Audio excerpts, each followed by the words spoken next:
Every single movie ever made, whether big budget, low budget, or no budget, has an introduction for its characters.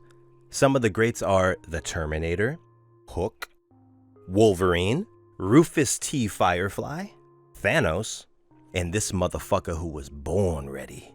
A well-made introduction shows the audience who the character is, the keyword being show and not tell.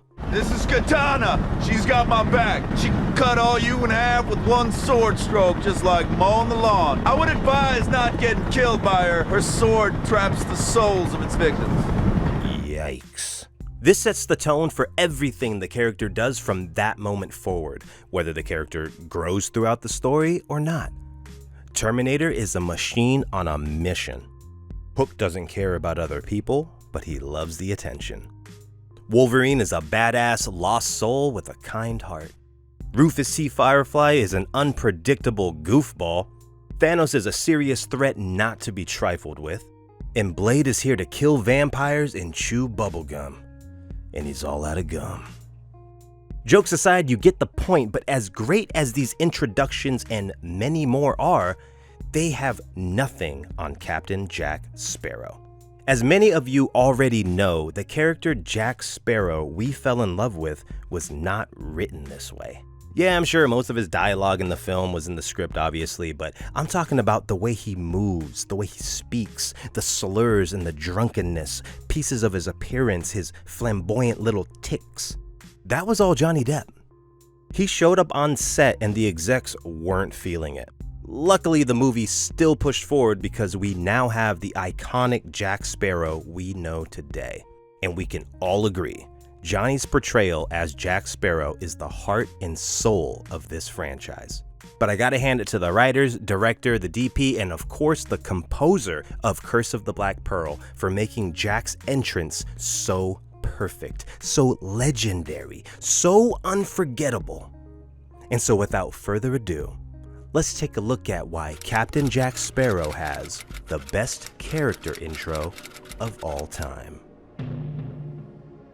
This intro hits every single main characteristic of Jack Sparrow. It starts with the camera behind Jack at a low angle, giving the perception he's on a grand ship, possibly with a large crew below. We rise and pull in closer, just behind his head as we see the landmass his ship is heading towards. And is this his actual target? Is he sailing here for some shiny, round booty? Nope, he's actually focused on that ship right there.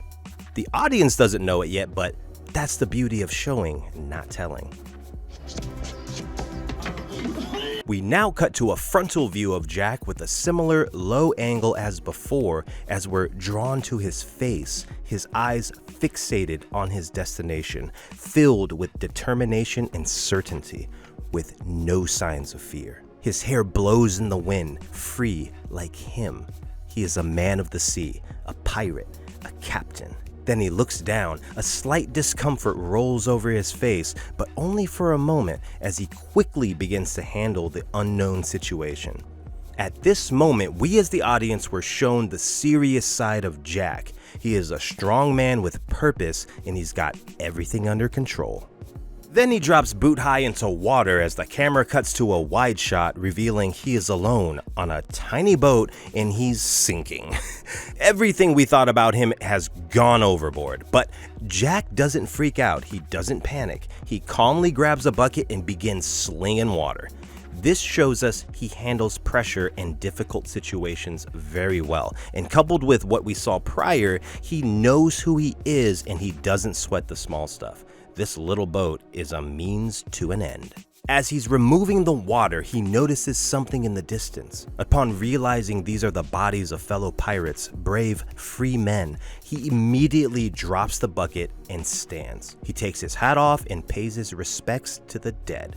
He then reads the sign, "Pirates ye be warned." He tilts his head and waves his hand as to say, "I accept the challenge. I accept whatever fate may come, but I'm Captain Jack Sparrow. So good luck to you." It's like he's taunting whoever wrote that sign. I think it's badass. We then see the men on the dock staring at Jack's floating bucket. bringing their gaze towards the camera in pure disbelief, shock, and probably disgust as we cut to Jack standing tall and proud atop his boat as if nothing is wrong. Nothing is out of the ordinary, but the camera pulls back, revealing his boat is on its last sea legs, sinking quickly. But Jack isn't phased in spirit or in stature. He doesn't miss a beat as he casually walks onto the dock, continuing to move forward without looking back.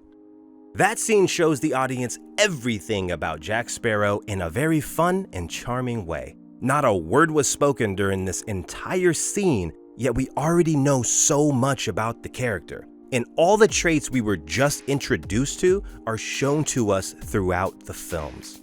The start shows us Jack's resolve, his unwavering fixation on his target, and how high esteem he holds himself in his role as a captain. I'm Captain Jack Sparrow. Captain Jack Sparrow. The tiny sinking ship shows us he doesn't have it all together, but he makes do with what he has, and he's willing to get his hands dirty to achieve his goal. Do that, will you? Because if Jones is dead, who's to call his terrible beastie off the hunt, eh? Standing and removing his hat shows how he cares for others. He has honor and a sense of morality. I contracted you to deliver cargo on my behalf. You chose to liberate it. People aren't cargo, mate. And even though he has a carefree side, he knows when to be sincere and to stop the jokes. The world used to be a bigger place. The world's still the same. It's just less in it.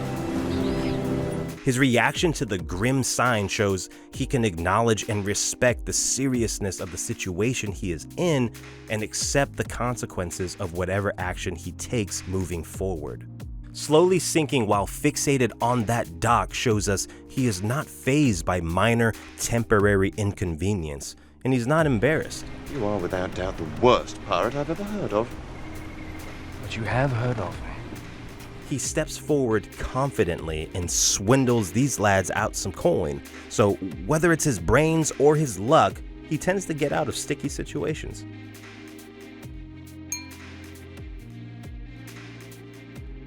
The comedic up and down tone of this entire scene also shows us the unpredictable nature of Jack Sparrow, which is present in every Pirates film. You're mad. Thank goodness for that, because if I wasn't, this would probably never work. And all of this is accentuated by the amazing music composed by Klaus Badelt.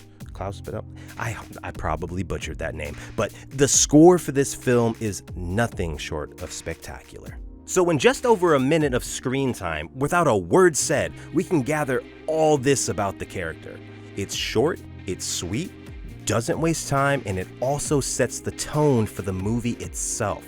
It's an absolutely perfect scene through and through, and for these reasons, the introduction of Captain Jack Sparrow is the best and my favorite character introduction of all time. So if you haven't caught on already, to any writers out there watching, let this be an example. The audience doesn't need to be spoon-fed information through nails on a chalkboard dialogue to understand the personality and traits of your characters. Show, don't tell. So that's it. Do you agree with my analysis? Do you have another character introduction you find better than this? Let me know in the comments below. I want to hear it. And if you liked what you heard, please like and subscribe. Y'all have a wonderful day.